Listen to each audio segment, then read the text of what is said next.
17 April रोजी लोकसभेमध्ये महिला आरक्षणाच्या संदर्भात केंद्र सरकारने विधेयक 131 घटना दुरुस्ती विधेयक हे आणलं होतं। या विधेयकामुळे 33% महिला आरक्षण हे लोकसभेमध्ये आणि विधानसभेमध्ये देण्यासाठीचं हे विधेयक होतं। आणि केंद्र सरकारने, भारतीय जनता पार्टीच्या केंद्रातल्या सरकारने नेहमीच महिलांच्या हिताचं, महिला सक्षमीकरणाचं काम आदरणीय मोदीजींच्या नेतृत्वात यापूर्वी सुद्धा केलेलं आहे। आणि त्याचाच भाग म्हणून हे देखील विधेयक महिलांना आरक्षण लोकसभेत आणि विधानसभेत जे आजपर्यंत मिळालेलं नाही ते देण्यासाठीचं हे आरक्षणचं बिल हे आणलं होतं।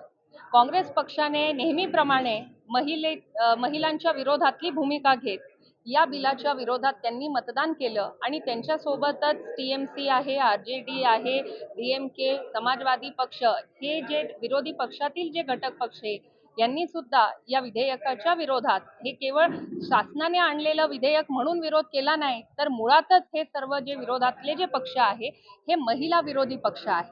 आणि त्यांनी एवढे वर्ष काँग्रेसचं सरकार देशात होतं, कधीच त्यांनी महिलांच्या आरक्षणाचं त्यांनी विचार केला नाही, विधानसभेत नाही, लोकसभेत नाही। परंतु जेव्हा भारतीय जनता पार्टीने मोदीजींच्या नेतृत्वात हे 33% आरक्षणाचं विधेयक आणलं तर अत्यंत तीव्र विरोध करत हे विधेयक त्यांनी नामंजूर केलं।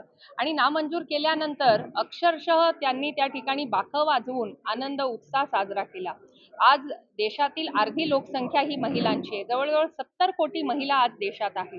आणि हे विधेयक नामंजूर करणं म्हणजे महिलांचा एक खूप मोठा अपमान आहे।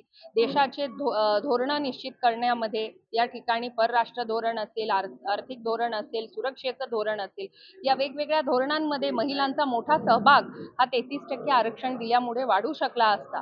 आज देशात 74 महिला खासदार आहे, त्याची संख्या वाढून 273 एवढी संख्या महिला खासदारांची होऊ शकली असती।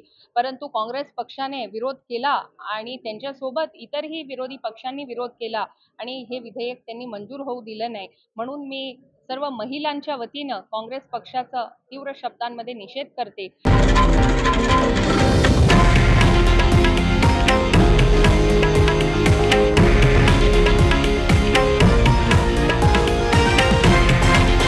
हे आहे देशातील नंबर 1 न्यूज नेटवर्क आणि आपण पाहत आहात TV9 मराठी, एकमेव।